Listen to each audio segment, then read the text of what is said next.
Olá, primeiro ano! Vamos então para a correção do PET volume 7, semana 1, de História. E o tema de vocês é fundamentalismo étnico. Eu gostaria de relembrá-los, assim como diz o título aí. Neste vídeo nós vamos fazer a correção da semana 1 e semana 2 para adiantar os nossos trabalhos do PET volume 7, tá ok? E para os meus alunos, essa semana eu enviarei o link da semana 1 e semana 2. Então, vai vir aqui assistir a aula primeiro, depois vai lá e me envia as atividades. Na semana que vem, se Deus quiser, eu irei enviar para vocês a semana 3 e 4. Então, vamos começar aqui. Aí está falando assim, fique por dentro dos conceitos. O que é fundamentalismo e o que é etnia? Fundamentalismo. Qualquer corrente, movimento ou atitude de cunho conservador e integrista que enfatiza a obediência rigorosa e literal a um conjunto de princípios básicos. Integrismo. Etnia. Grupo que é culturalmente homogêneo, do grego etnos, povo, que tem o mesmo ethos, costume e tem a mesma origem, cultura, língua, religião e etc. Então, a junção destes dois conceitos forma aí o fundamentalismo, que é querer impor sobre a cultura do outro a sua cultura, é achar que a sua ela é única, que ela tem que se sobrepor às demais e tentar incutir isso aí nas pessoas. Fundamentalismo étnico. Pode-se entender por fundamentalismo étnico movimentos antimodernistas em várias etnias, com ideologias separatistas que reivindicam o retorno a um conjunto de características tradicionais. Essas características vão além de traços físicos semelhantes que os unem. Os elementos de um grupo étnico reivindicam uma estrutura social, política e um território. Diversos segmentos raciais com ideias separatistas e intuito de voltar a características fundamentais de um grupo maior, que imputa pela diversidade cultural, social, econômica e política. São diversos os exemplos de fundamentalistas étnicos ao longo da história. Podemos destacar os nazistas, o apartheid, os xiitas, o islamismo e os atuais supremacistas brancos, entre outros. Após a leitura dos conceitos e do texto, responda. 1. Os movimentos extremistas que surgiram na Europa no século XX pautavam-se pelo ideal de pureza e superioridade cultural de um grupo étnico. Entre eles, o nazismo é o mais lembrado em virtude do enorme impacto das atrocidades associadas a ele. Se os planos do regime nazista fossem concretizados e o extermínio da população judaica fosse uma realidade, todo e qualquer traço da cultura judaica estaria também exterminado? A afirmação anterior está errada, pois sempre existirão traços remanescentes de uma cultura embebida em outra, em razão do processo de troca e assimilação cultural. A troca de aspectos culturais que o fenômeno da aculturação traz acaba por enraizar hábitos e costumes nas identidades culturais que participam do processo. Traços como palavras, expressões e culinária acabam sendo naturalizados no contexto cultural do outro, permanecendo mesmo quando há extermínio da etnia fundadora. Ou seja, mesmo que não existisse ninguém mais ali, os traços da cultura iam permanecer. 2. Na América do Sul, as Forças Armadas Revolucionárias da Colômbia, as FARC, lutam há décadas para impor um regime de inspiração marxista no país. Hoje são acusadas de envolvimento com narcotráfico, o qual supostamente financia suas ações que incluem ataques diversos, assassinatos e sequestros. Na Ásia, a Al-Qaeda, criada por Osama Bin Laden, defende o fundamentalismo islâmico e vê nos Estados Unidos da América e em Israel inimigos poderosos, os quais devem combater sem trégua. A mais conhecida de suas ações terroristas ocorreu em 2001, quando foram atingidos o Pentágono e as torres do World Trade Center. A partir das informações acima, conclui-se que a resposta correta é a letra C. Os Estados Unidos, mesmo sendo a maior potência do planeta, foram surpreendidos com ataques terroristas que atingiram alvos de grande importância simbólica. Os atentados de 11 de setembro promoveram uma grande revisão nas políticas de proteção dos Estados Unidos. A destruição do World Trade Center, um dos maiores pontos de transação econômica norte-americanos, expôs inimaginavelmente a fragilidade a qual a nação americana estava exposta. E também com um ataque ao Pentágono, né, que é onde existe um aparato do governo dos Estados Unidos. Então, eles conseguiram aí com esse ataque de 11 de setembro, demonstrar aí toda a fragilidade que os Estados Unidos possuía. 3. Alguns conflitos na Europa tiveram origem vários séculos atrás e relacionam-se ao processo de incorporação de territórios e de grupos étnicos minoritários, como é o caso da dominação inglesa sobre os irlandeses e a espanhola sobre os bascos. Sobre o tema dos conflitos étnicos nacionais, assinale a alternativa correta. A alternativa correta é: o grupo terrorista basco, ETA, apesar de lutar pela criação do país basco, não conta com o apoio da maioria basca e desde 2006 anunciou a deposição de suas armas. Em 2006, o grupo terrorista separatista ETA anunciou oficialmente a deposição de suas armas. O grupo, por conta de suas ações terroristas, jamais contou com o apoio da maioria dos povos bascos. Bom, então dessa semana nós chegamos ao fim dessa correção. Nós vamos agora então para a semana 2 do PET volume 7 e o tema é fundamentalismo religioso. Aqui nesse primeiro slide eu coloquei para vocês aí as 3 principais religiões monoteístas do mundo, que é o judaísmo, o cristianismo e o islamismo. Esses são os símbolos respectivamente de cada uma delas. E aí tá, fique por dentro dos conceitos. Fundamentalismo religioso.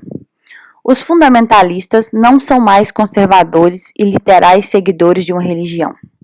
Existem várias correntes fundamentalistas religiosas entre adeptos do judaísmo, cristianismo, islamismo e etc. Aí você pode pesquisar também para saber mais um texto e os vídeos que estão aqui nessa tela que o PET de vocês trouxe para vocês se aprofundarem o conhecimento, né, e ficar por dentro de todo esse tema, de tudo que rola dentro do fundamentalismo religioso, né, que é quando eles usam a interpretação dos seus livros sagrados para uma extremidade absurda, a ponto de até querer incutir isso no restante da população, dizendo que, né, só a sua religião, ela se sobressai às demais e que eles têm a obrigação de fazer isso. Inclusive, eles fazem atentados à bomba, entre outros, que já vai para um radicalismo. Lembrando que nenhuma dessas religiões eles pregam esse tipo de ação, ok? Leia o texto a seguir e responda as questões. Quando pensamos em fundamentalismo religioso, podemos entender como uma ideia radical, absoluta ou totalitária. O fundamentalismo existe em praticamente todas as expressões religiosas da humanidade, mas não são um fenômeno causado pela instituição, mas pelo indivíduo seguidor ou fiel da religião. No conceito fundamentalista, qualquer pessoa que pense ou expresse de um modo diferente do que eles pregam ou acreditam, passa a ser identificado como inimiga, ou como alguém que exige um trabalho intenso de conversão. Nessa esfera de pensamento, o espaço para que cada indivíduo possa ouvir e aprender, e a partir de então se expressar, torna-se inexistente.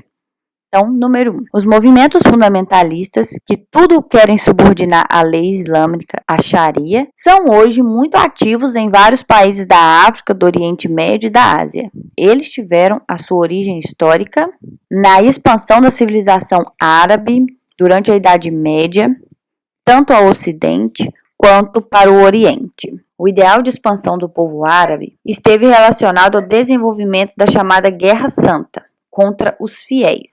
No caso dos fundamentalistas, o ideal de Guerra Santa foi reinterpretado e adequado para a organização de ações terroristas que iam contra as nações ocidentais, principalmente os Estados Unidos, visto como responsável pela degradação de seus costumes e o aviltamento de sua autonomia política e religiosa. 2. Fundamentalismo é todo o movimento religioso que enfatiza a verdade literal dos textos sagrados, como a Bíblia cristã e o Corão islâmico. Nas últimas décadas, esse fenômeno tem chamado a atenção de estudiosos em relação ao tema. É correto afirmar que os conflitos no mundo pós-Guerra Fria são entre culturas ou civilizações diferentes, como o Islã e o Ocidente, segundo o cientista político Samuel, não sei o que é lá das contas, isso aí não dá para ler. 3. Na América Inglesa, não houve nenhum processo sistemático de catequese e de conversão dos índios ao cristianismo, apesar de algumas iniciativas nesse sentido. Brancos e índios confrontavam-se muitas vezes e mantiveram-se separados. Na América Portuguesa, a catequese dos índios começou com o próprio processo de colonização e a mestiçagem teve dimensões significativas, tanto na América Inglesa quanto na Portuguesa. As populações indígenas foram muito sacrificadas. Os índios não tinham defesas contra as doenças trazidas pelos brancos, foram derrotados pelas armas de fogo desses últimos e muitas vezes escravizados. No processo de colonização das Américas, as populações indígenas da América Portuguesa foram submetidas a um processo de doutrinação religiosa que não ocorreu com os indígenas da América Inglesa. Como vocês podem se lembrar, na época em que vieram aí a missão, a Companhia de Jesus, eles vieram já na intenção de formar missões para pegar esses indígenas, catequizá-los e transformá-los em cristãos. 4. O gráfico abaixo. Observe o gráfico abaixo. Religiões no Brasil em 2007. Dá para você distinguir um pouco através aqui dessas cores, de que vai alternando do branco ao preto. Então, vamos lá. Essa mais clara aqui é a Católica Apostólica Romana. Depois vem a cinza mais clara, Assembleia de Deus e Evangélicas Pentecostais, em torno de 10,7%. Essa aqui, sem religião. Essa aqui, Batista e Evangélica de Missão. Essa daqui, Espírita, Umbanda e Candomblé.